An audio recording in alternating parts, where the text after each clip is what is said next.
Good evening, St. Louis, and welcome into the CITY Central Postgame here on STL Sports Central, presented by DraftKings Sportsbook, where the crown is yours. I'm Matthew Rocchio, and joining me today for a winning postgame is Grant Salsman as St. Louis City goes down to Austin, picks up another road victory, and wins 3-1. In fact, I know it's been non-consecutive weeks, but I will have to say, I just off the top of my head, this has got to be the only time they've won three straight road games in their history, if not back to the very beginning of their first year. So a 3-1 win in Austin. It was a big one. We have a new co-host for the show. It's a big night in St. Louis. No Mizzou football. That's why Grant's here. So let's talk about this one. Grant, what did you think? Opening thoughts. Thank you so much for joining. Yeah, we've talked about their road woes. It's obviously been well documented, even in that inaugural season when they won the Western Conference. They weren't very good on the road. I'm going to double check to see if they won three in a row on the road that season. But either way, they weren't very. I think they went 3 unbeaten. Probably. I don't think they actually won 3 consecutive. But so they did. Their first that 5-game stretch in that opening season. It was away, home, away, home, away. So this is the second time ever, literally since their 5th game that they existed, that they have ever won 3 straight away games. I will say playing at Austin always gives you some good good memories. Always helps out. Some good memories. Sometimes you just have a place that feels like home away from home. But Rock, we talked a little bit before the show, like what do we want to talk about? And something I forgot to mention that I was impressed with is the mentality of killing off games has switched, because it felt like a lot of games there, the first 15 or 20, City would be in a winning position and maybe concede late, or they'd have a chance for a point and concede late in the last 10 minutes. They really, in those last 15 minutes, I think Austin had one pretty clear-cut chance, but other than that, instead of giving the other team the possession and trying to just grind out that 1-goal win, they were going for the kill shot, which I really like. And I like the way that they went about it. It was a tactical going for the kill shot. They weren't pushing everyone up, but it was enough of a building a counterattack, and eventually you saw the 3rd goal scored, which killed the game off. Yes, it came very late, but they had other chances.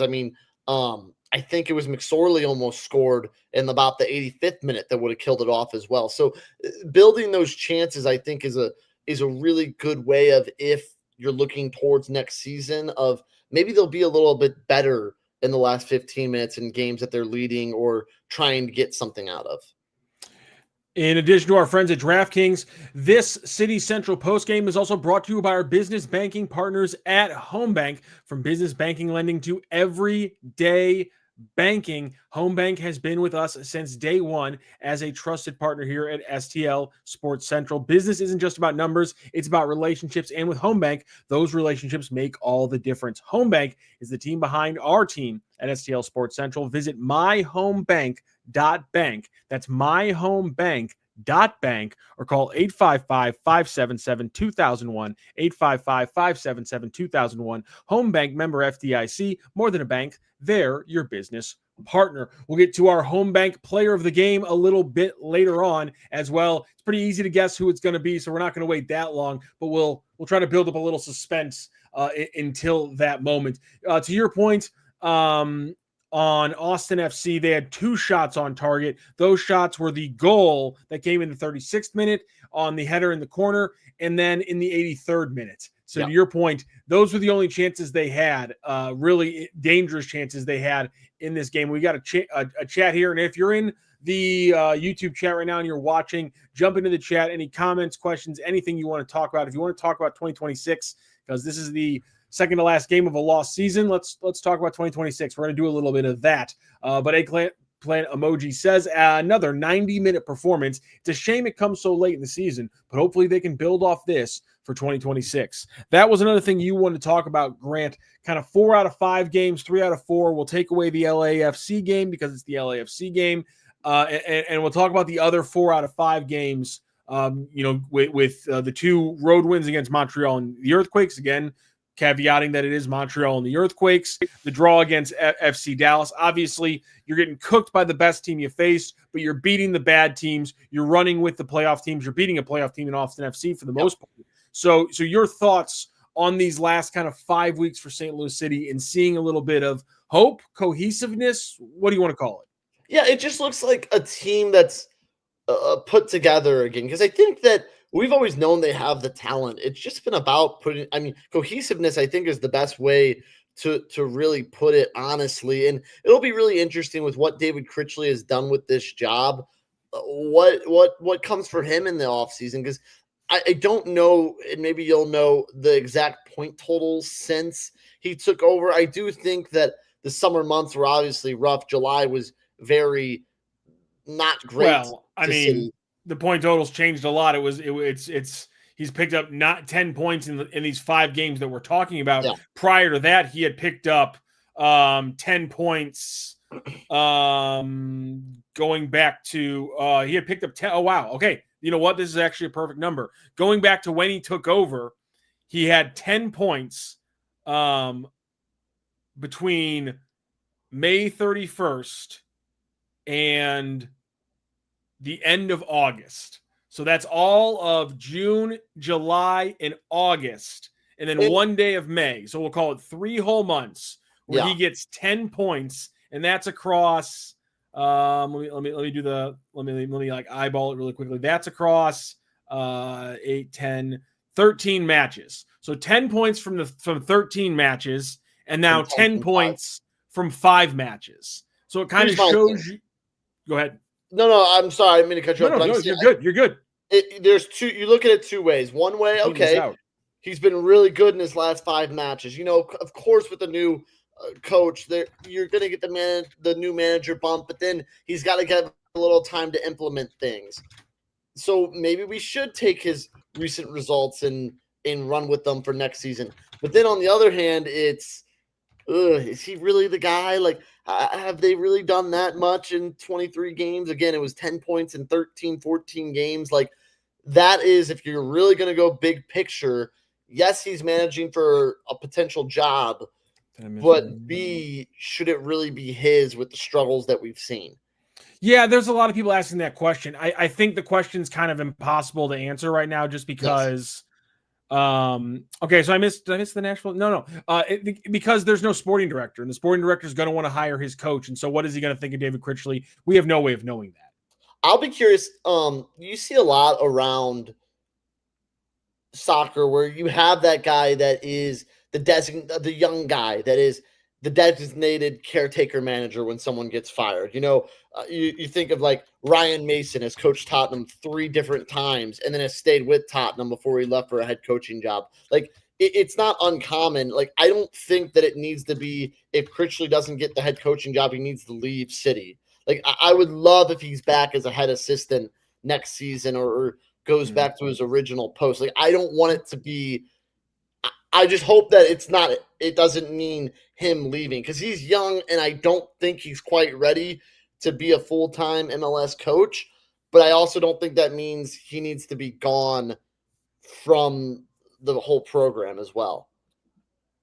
Yeah, I agree with you. I mean, this is a situation they were in with Hackworth last year, and they kept Hackworth, and now they have him as the technical director, and he's running City 2, and it's gone really well and things like that. And so, can they pull off another little coup where they keep a really talented soccer mind in the system while not having to give him the actual helm?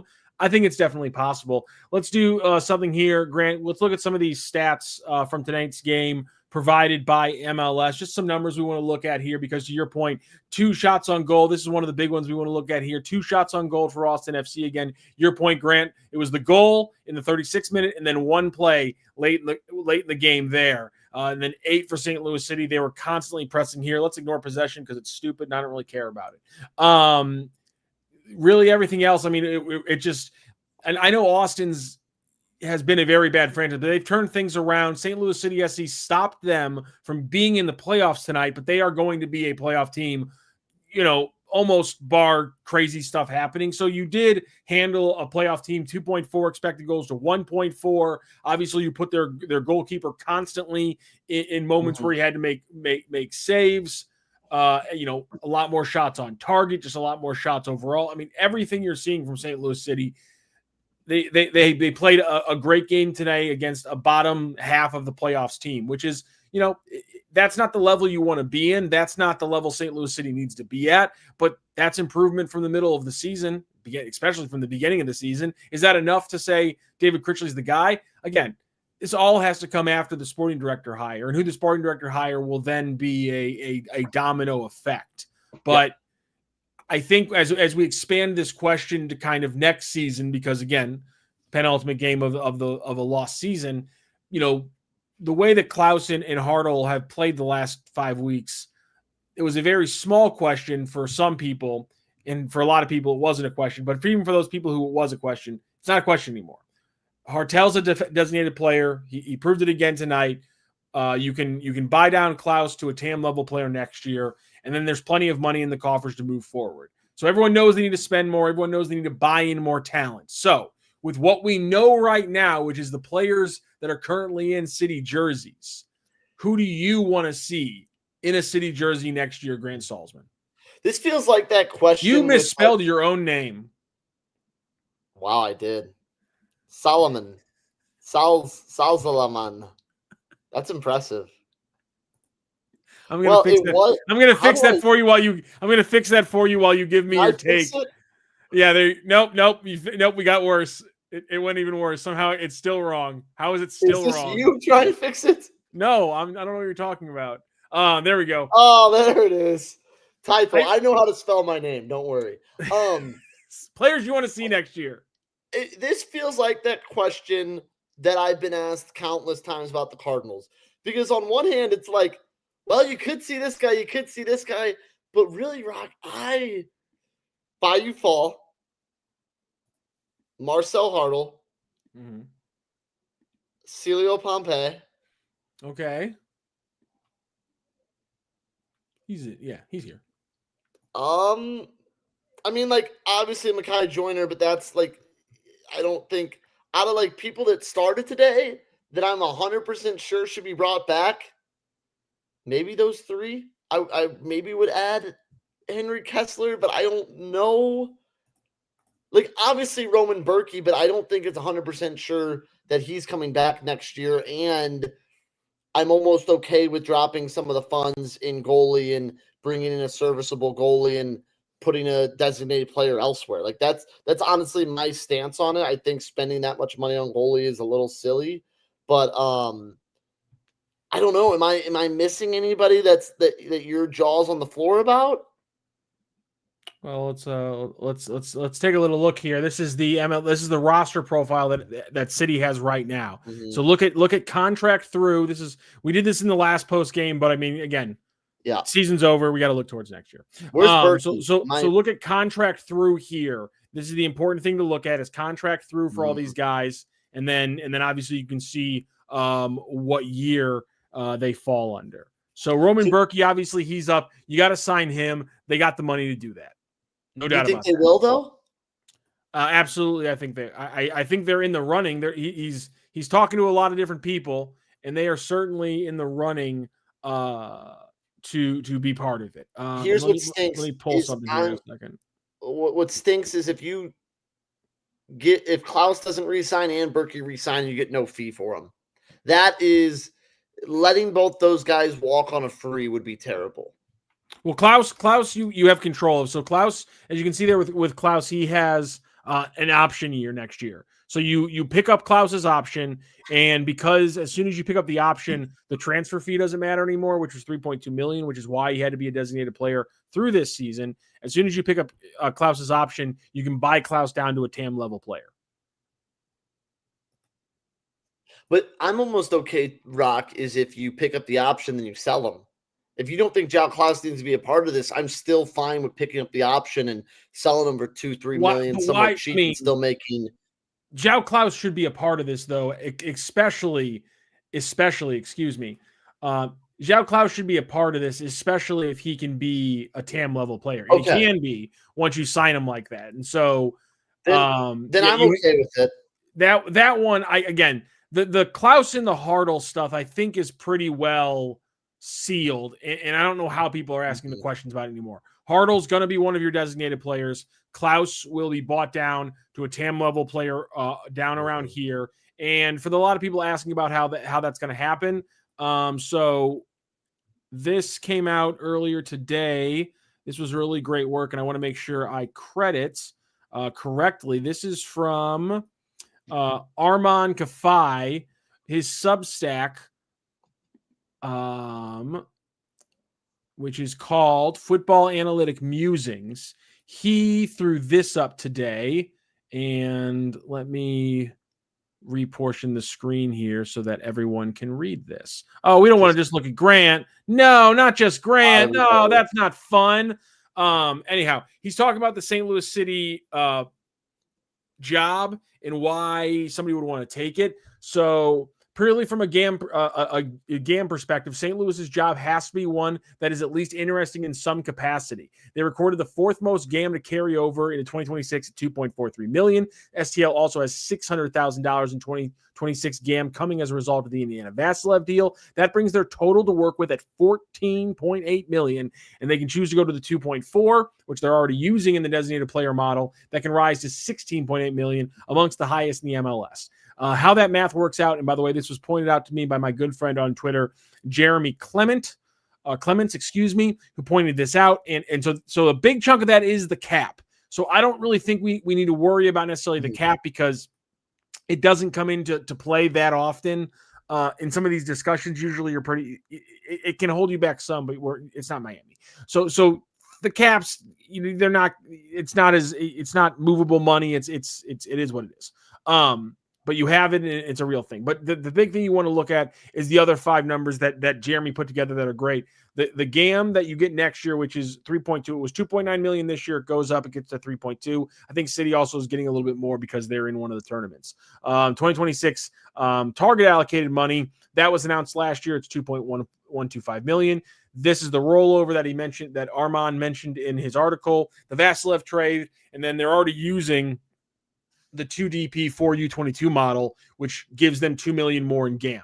So we're talking about $10 million they can use to buy down João Klaus, sign Roman Berkey, and then use, so what? That's a million or $2 million or so to buy down Klaus, a couple million to sign Berkey, and then what's it going to be? $6 or $7 million that you can spend on a player trade for, a young player around MLS that's not getting minutes that could help your attack or help your midfield or help your fullback position. So there's money to be spent on things like Klaus going to TAM, Berkey getting a big contract, and adding a player in the MLS trade. The money is there for St. Louis City, and that's not even including the money they can spend on top of that if they make a move maybe from South America or Europe or what have you.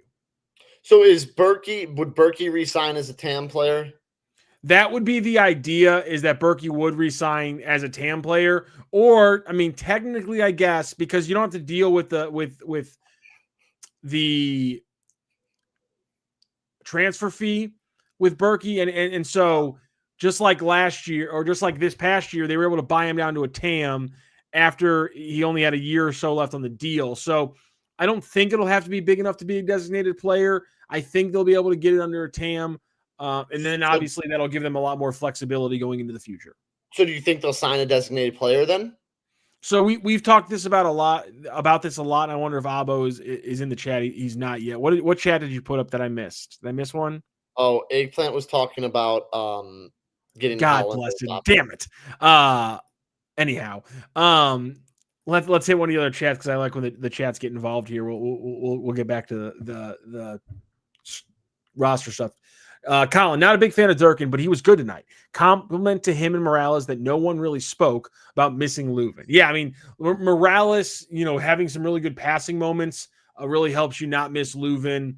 Morales also being a little bit more defensively minded than Leuven allowed Durkin to really press and get up high and maybe do it with a little bit less risk because he knew he had somebody like Morales who's a little bit of a better defender, I think, than Edu, or is just more inclined to think about the defensive stuff because Edu knows he has to be, a constant attacker and things like that. I thought Durkin had a good night tonight as well.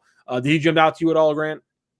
Yeah, I thought Durkin was solid. He gets a 7.2 rating, but 43 for 49 on his passes. He did the job of a midfielder, but also in that kind of more defensive role, was tracking back a lot.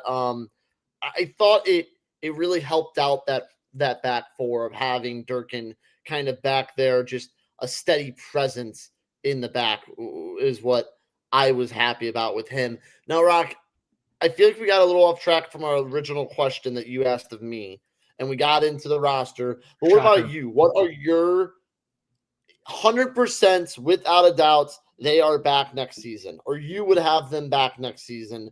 No questions asked. From players with actual minutes, like Makai Joyner, obviously, like players that are 100% on the senior team, who are your 100% backs? Because I gave mine and it was short.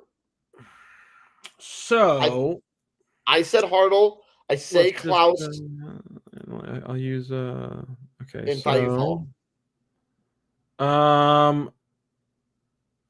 can you zoom in on that? Can I zoom in a little bit more? You want me to zoom in a little bit more? Oh wait, I can zoom in on mine too, but it's a little. Yeah, there you go. Do that. Yeah. That's what everybody will see, at least the contract through stuff. So Marcel Hartel, Zhao Klaus, they're both on the roster in one way or another. Sangbin, he has options on that contract. I say pick him up, keep running him as a U22. Chris Durkin, you don't pick up his option. You can sign him to a smaller contract, fine, but if you can't, you let him walk. Then you have Falu Fall, Jake Girdwood Reich, and unfortunately, they didn't take the Australian team that picked him up, didn't take enough of his salary to give City back the U22 spot, essentially. Essentially, if you loan away a player, but the team that you loan them to takes enough of the salary, you get that spot back while the player is loaned away. Unfortunately, that's not the case here with St. Louis City SC. So my speculation is they'll have one U22 spot. They'll have one DP spot after Zhao Klaus gets bought down. Okay. If you can sign Roman Berkey, you sign Roman Berkey, excuse me. Another tricky one here is Henry Kessler, who was fantastic tonight. He's bombarding up and down the sidelines in the middle of the field. As a center back, Henry Kessler is everywhere. He wins headers. He's good with the ball at his feet. He doesn't take shit from anyone. Offensively, he's always where he needs to be. Henry Kessler is a fantastic defender, which is a good thing because they're going to have to pay him a lot of money if they want to keep him on his option, because he has an option for 2026 as well. That's right here. It says it right here. But that option is reportedly for a very, very high amount of money. And so how much do they want to really pay Henry Kessler? That's a question that they're going to ask themselves. And so if I was them, I would pay Henry Kessler a lot of money because he's, as I was just laying out, really talented. But something tells me that something tells me that bless you. I always sneeze in twos. My apologies. Something tells me that Henry Kessler's like $1.3, $1.5 million salary right now is going to get bumped up to about a $2 million salary, if not more. And right now they're paying Marcel Hartel like $2 million as the highest paid player on this team. So are they going to pay Kessler $2 million? I don't really know, but I would like him to be here. Edward Leuven, I've also spoken very long about, his situation. Obviously, he was out today because of his family situation. If he wants to go back to Germany, completely understand. No harm, no foul. But if he wants to be here, I want Edward Leuven here. Tomas Ostrak's a tricky player because he makes a lot of money relative to this roster.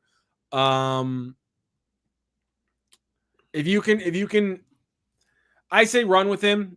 Especially if you're gonna run with Edward Leuven, because you got him here. Why not? Cedric Toyshirt, he's been out this entire stretch. You have him for the start of next year, and then you can have an option for the rest of the season. If you can find Cedric Toyshirt a place in Germany he wants to go, why not free up the space? Other guys who are just like no doubters, Timo Baumgartel is going to be here.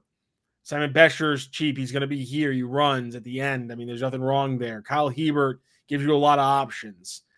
Do you re-sign a guy like Alfredo Morales? We've been through a lot of these names before. A lot of these guys, I think, they're going to open up plenty of spaces. Maybe Rasmus Alm, Seth Antwi, probably. Lund, maybe. Pedro, definitely. Pompey, bring him back. Pompeu, I mean, he's here. He signed an extension, through this year, and he's got one for 2020 he's got extensions through 2027. Pompeu is going to be here next year.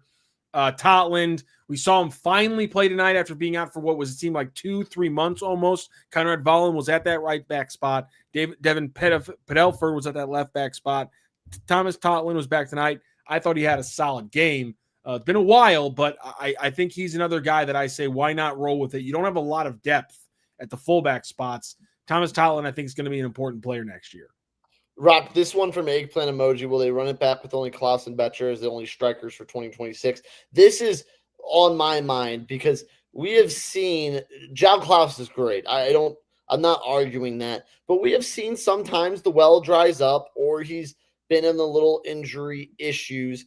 I would love if they could bring a veteran striker in with maybe a little MLS experience, a guy that you feel confident in coming off the bench in the 70th minute, getting some starts here and there, especially in the draining summer months when you're playing a game or two a week. I would love a third striker to be brought in next year. I think that would make a lot of sense for St. Louis City. Well, if you can sell Cedric Toyshirt this winter, then fine. But I mean, there's your third striker. I mean, Cedric Toyshirt is he literally his preferred position is playing as a secondary striker with another primary striker. So Cedric Toyshirt's that guy. Mackay Joyner, Brendan McSorley, these are guys who can play striker. Brendan McSorley's been playing right wing this year at City 2 and at City proper, but he's a striker. And I think he's still got the nose of a striker. I know he didn't have it tonight, but Joyner's got the finishing touch. We know that people are going to harp on that miss. So it was a tricky one for him. So I understand your point. I think Klaus plays better when he has another striker, and that's why St. Louis City's formation this entire season, since David Critchley took over, has really been on paper a 4-2-3-1. But in actuality, it's been more like a 4-2-2-2 because really what happens is usually the right wing, sometimes the left wing, depending on who it is. One of the wingers is constantly getting forward and crashing inside as the second striker. And that's on offense. And then on defense, when they press, they also will press in a 4-4-2 a lot. And usually what happens is that Marcel Hartel, who is either the left winger in some formations or like he has been the last few weeks, the central 10 in the 4-2-3-1, he will then step up as the secondary striker in the press and things on defense. So there's a rule, there's a role for Cedric Toyshirt. He just couldn't finish this year. And up until tonight, Simon Bescher couldn't finish this year either. And so, the issue that you have is that you have bodies, but they're not producing. So to your point, they have to make a lot of cuts on, can these guys produce next year when the entire level of the team is a little bit higher? And with somebody like Simon Bescher, who's young and provides something off the bench in that way, it's a little bit different from somebody like Cedric Toyshirt, who seems like he needs to get into his game a little bit more throughout and might be better as a starter than he is as a bench player. So now you have to ask your question, is he a starter? He's a TAM player, so he's making starter money. If you can get rid of him, it frees up some cash and gives you roster flexibility moving forward. Again, for me, one of the biggest things that we have to keep looking at is as you rebuild this team, and I know they're going to talk about being a playoff team because it's not that hard to be a playoff team and turn around in MLS. Look at Austin last year. They were one of the worst teams we've ever seen. Yeah. And this year they're going to be a playoff team. So to your point, you get MLS veterans and you bring them in. But I think you also have to consider that the youngest players or your best young players are mostly offensively minded and forwards. Mackay Joyner, Brendan McSorley, Caden Glover, right off the bat, Emil Jääskeläinen showing pretty well down at Next Pro. I mean, your youngest players are all forwards. Tyson Pierce is one of your top players. He's either a center midi or a right back.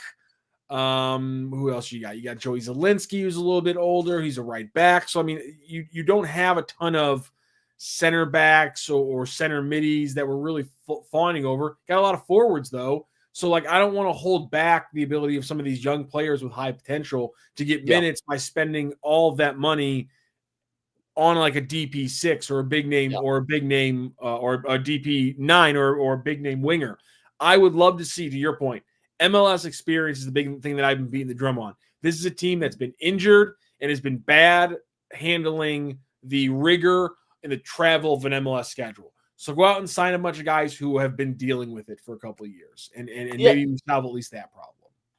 And I think that, to your point, with some of these guys, there needs to be a little cold-heartedness with the decision-making, because the honeymoon period's over. Like, you sold out almost every game again for the third consecutive year. If it's as bad as it was this year, next year, I don't know. Like, fans will start to turn. They're already starting to turn. And I don't think people are saying you have to go win the MLS Cup for us to show up, but you need to go be competitive. You need to be a playoff team next year to really keep some momentum going that you've lost the last 2 seasons.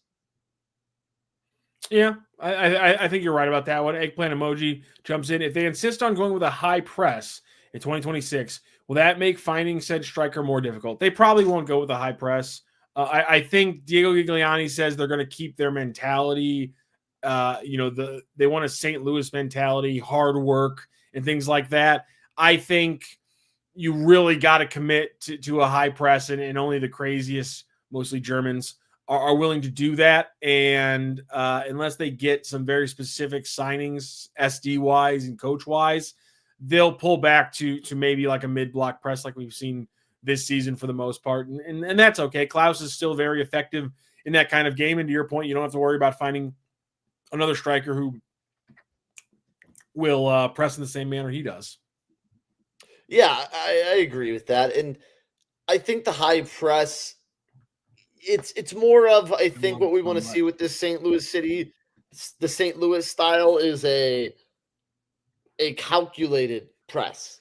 Like you spring the trap every now and then, but I don't think there needs to be the crazy Gangan press that they were kind of gun-ho about at the beginning. It's just not feasible. Yeah, I think that's fair. I think I'm not saying that's what I think everybody's kind of figured out that for the most part you can't get away with it. I know we're talking about that as Bradley Carnell, who clearly doesn't mind running that kind of system. We're talking about that as Bradley Carnell is celebrating winning the Supporters Shield. So maybe we're all kind of dumb. Now, but think about, in like hindsight, like Jurgen Klopp kind of made it very, very popular, at least in this modern age. But most of the time, his teams were one of, if not the best teams in the league he was in. Like that helps. So I just don't know a team that maybe is middling and maybe needs to grind out. What's your? Well, I think one of the best examples is Leicester City won the Premier League doing it with a roster no one saw coming.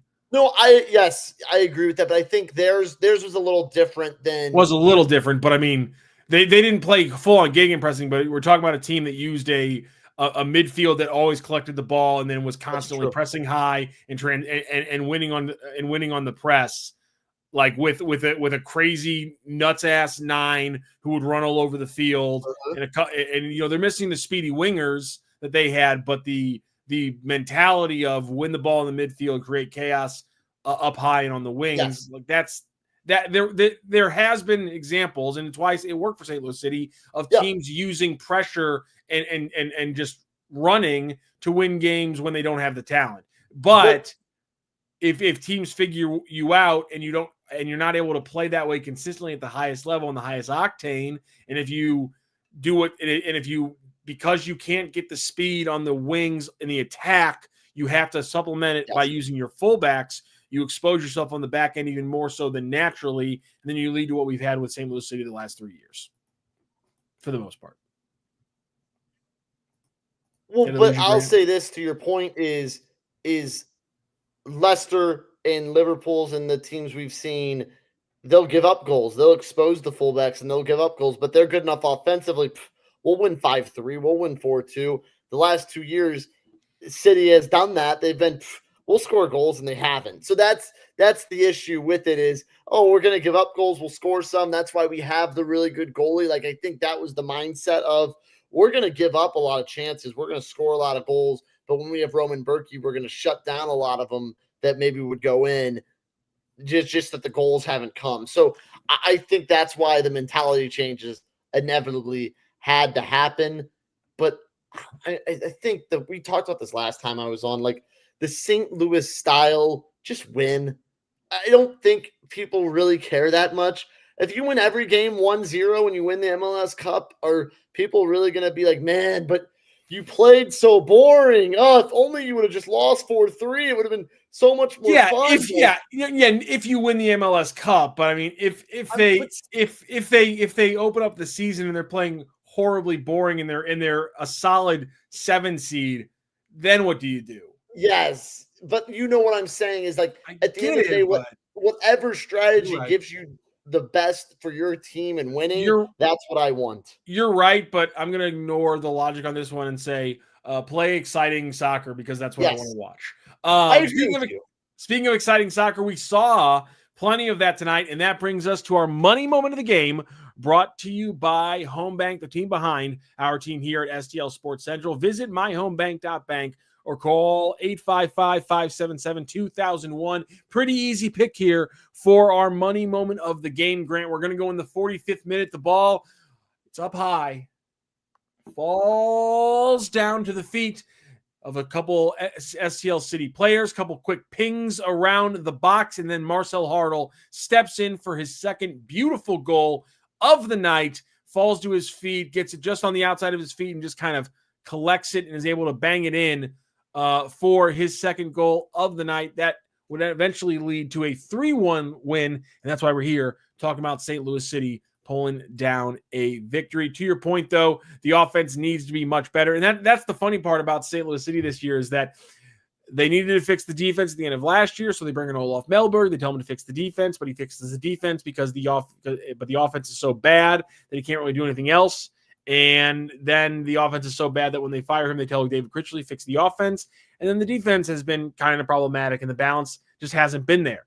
Speaking of the interim head coach, David Critchley, this is a quick synopsis of his presser from our good friend Drew Young over at KMOX and Utes Media.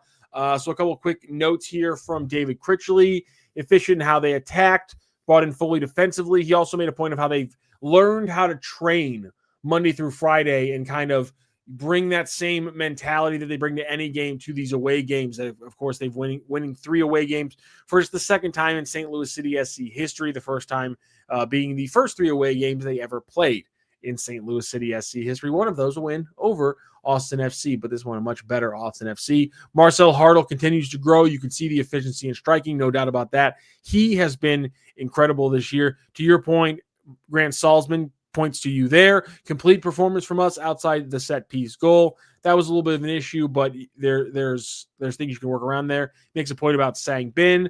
Talks about McSorley and Mackay, who both had a bunch of chances later on in that game. And yeah, I'm with David Critchley on this point right here. I wish there was 3 or 4 games in this season, maybe against some better competition, maybe against another Nashville level team, to really let us gauge what we have with not just some of these players on the roster, because I think we've seen enough for a lot of these players to decide whether or not they're going to be either a starter or a role player or maybe a young future player going forward. That, as we kind of go through the roster, that has been stratified.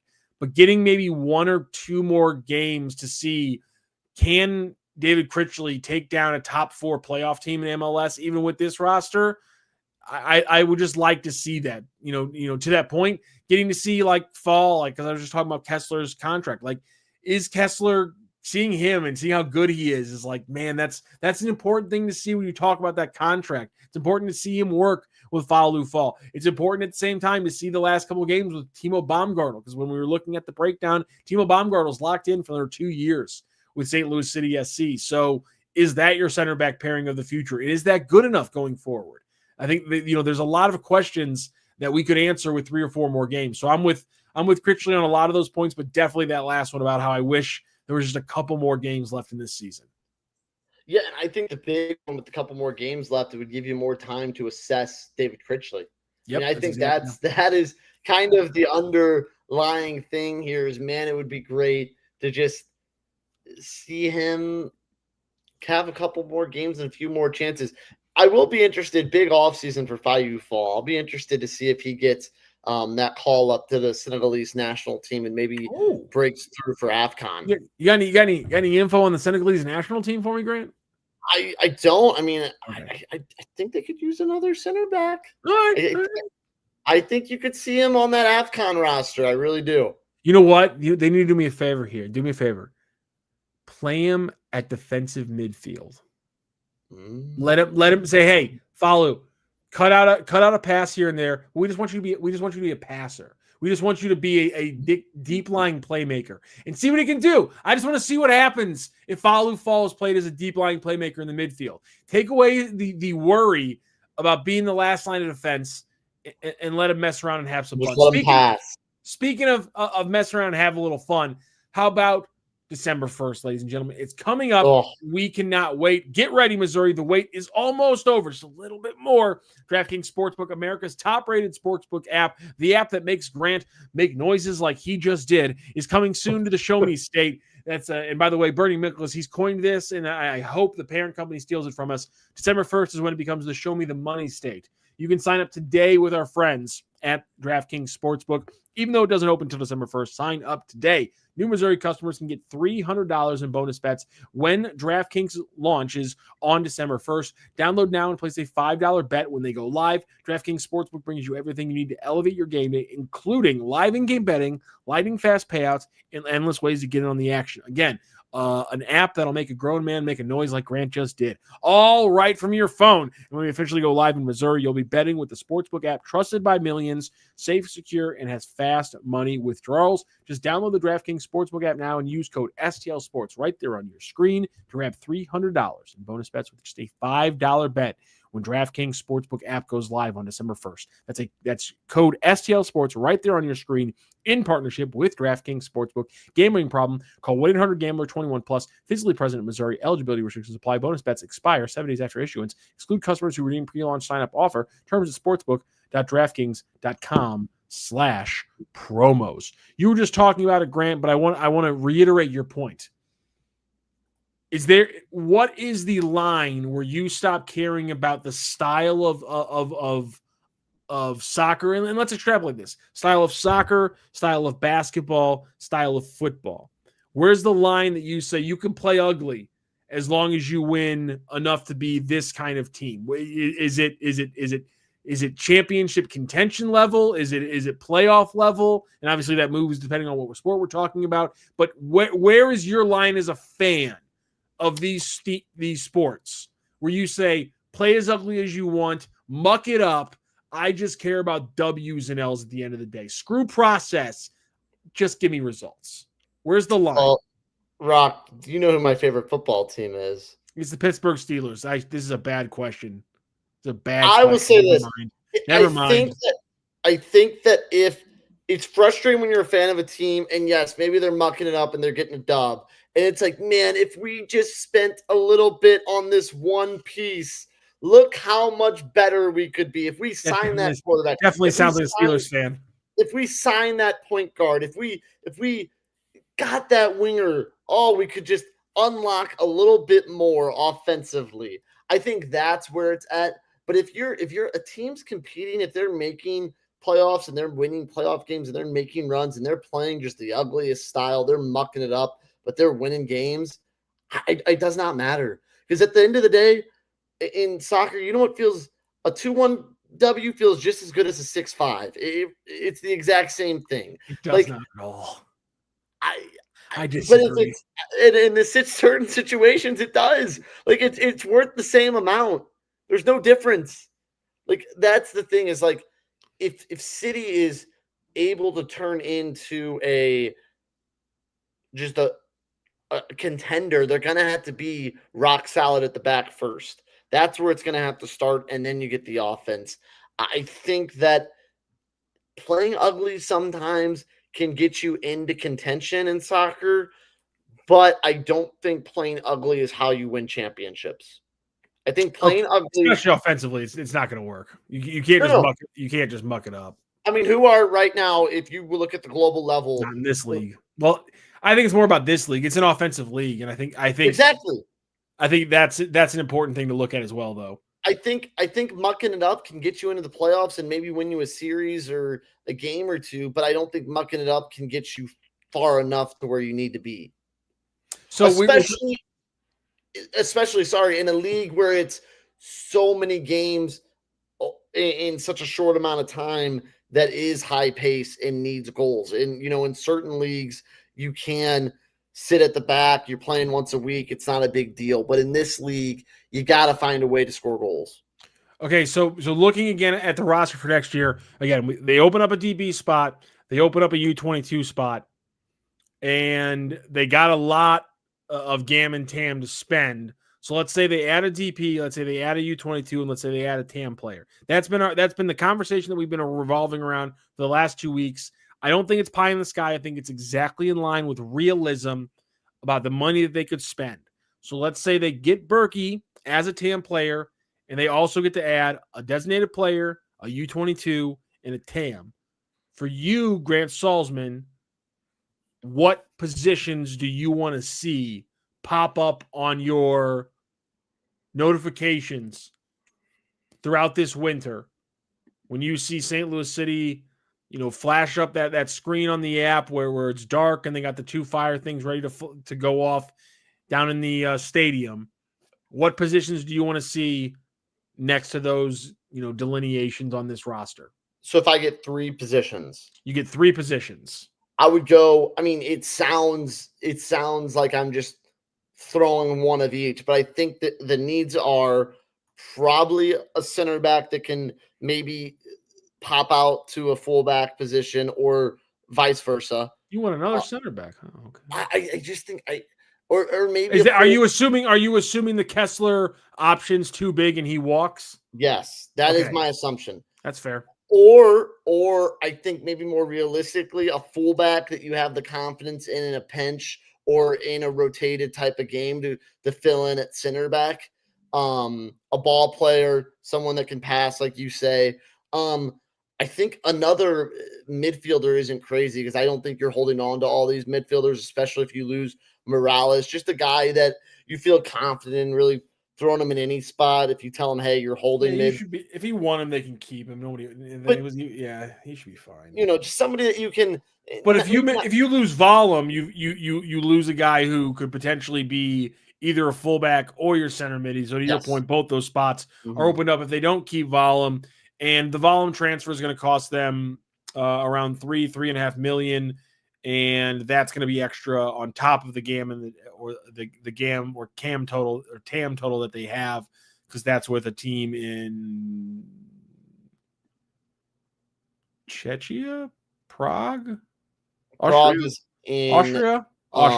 No, is he from Austria? What flipping team is Conrad Vollum from? I'm really blanking on this right now. If it's Prague, it's Slovakia, or it might be. No, we're really failing this. He is on. He's from Czechia side, Slavia Prague. Get at me! Oh my God, Grant, you were wrong in so many ways. I said Czech Republic. You said Slovakia, which is not the Czech Republic, and it also is not the Czech Republic anymore. Grant, Jesus Christ, get on your world news. Slavia Prague. If you look it up, it says Czech Republic. It's Czechia. Czechia. It's not my Czech last Republic player anymore. Will be a more specific archetype. It's a winger that can take someone on, beat somebody one-on-one, create the ball for Klaus, or go score your own, because that is what really in 3 years City has been. Just someone, when they get the ball on that wing, all of a sudden you're on the edge of your seat because you don't know what they can do with it. That's the hope.